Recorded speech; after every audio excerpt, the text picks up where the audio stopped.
What's going on, guys? Today I'm going to be bringing you episode 12 of my Philadelphia 76ers GM mode here on NBA 2K15, and we are here in the Season 2 offseason. Hopefully this will be the offseason that next year we will have a shot at making the playoffs and even a run at the finals. So here, you just saw the awards, notable ones. Justice Winslow won Rookie of the Year, and KD won MVP. You can see the All-NBA First Team, Shaheel Okafor, only 1 year in the NBA as a rookie, makes, that's All-NBA First Team.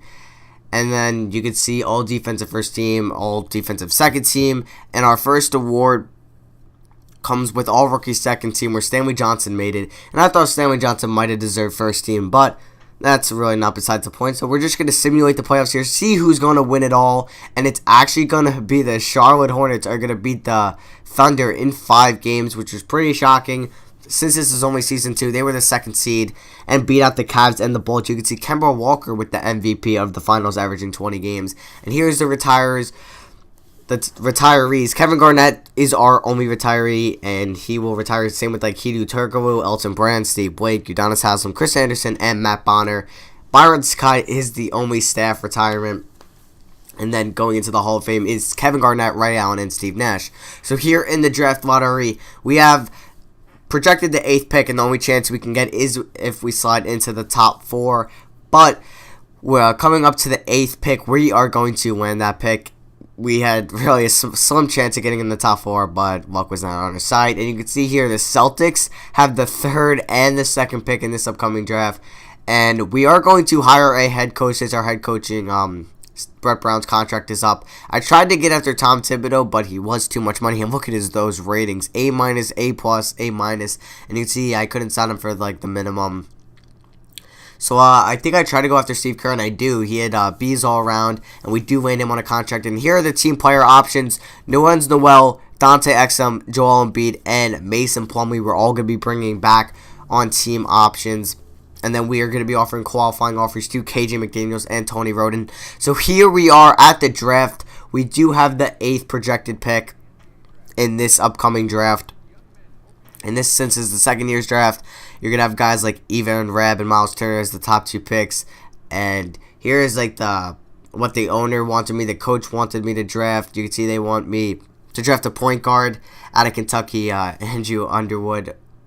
And you can see everyone's drafting that, but Ben Simmons here out of LSU, and then Tyler Ulis, they out of Kentucky again. So they want me to draft a couple Kentucky players, but we're just gonna end this conversation because I actually do not end up making a pick. You can see they projected me to draft Ben Simmons, or he was still on the board, but the player that I was projected to pick already got picked. But here we go, Joel Embiid, our first round pick this year, and in 2 years from now, for DeMarcus Cousins. I talked about in the last episode that I tried wanting to trade Joel Embiid, and I know I used VC for this, but I think this was a pretty fair deal. Joel Embiid, a young up-and-coming center who's got great trade value, and 2 first-round picks for DeMarcus Cousins, who they ended up drafting Isaac Copeland. So here we are heading into free agency. We have Anthony Davis, Bradley Beal, Andre Drummond, Darren Williams, Kobe Bryant, Jared Sullinger. We don't have that much money to sign any free agents, actually, but we actually are going to offer Mo Harkless a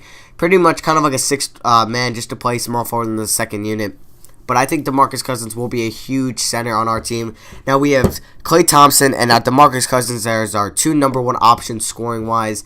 And then we also have Stanley Johnson, Nerlens Noel, and Dante Exum at the point. So here was the player progression. Everybody, I'm pretty sure, went up. You can see DeMarcus Cousins went up 1, same with Klay Thompson. Stanley Johnson went up 4. Dante Exum went up 4. You can see Jabari Bird went up 4 as well. And Nikola Mirotic went up 2. And this team is so young now. I don't think we have anybody. I think DeMarcus Cousins is our oldest player. Or no, Mason Plumlee is at 26 years of age, which is absolutely insane. We're going to send Stanley Johnson to the athleticism camp, and then DeMarcus Cousins to the big man offense camp.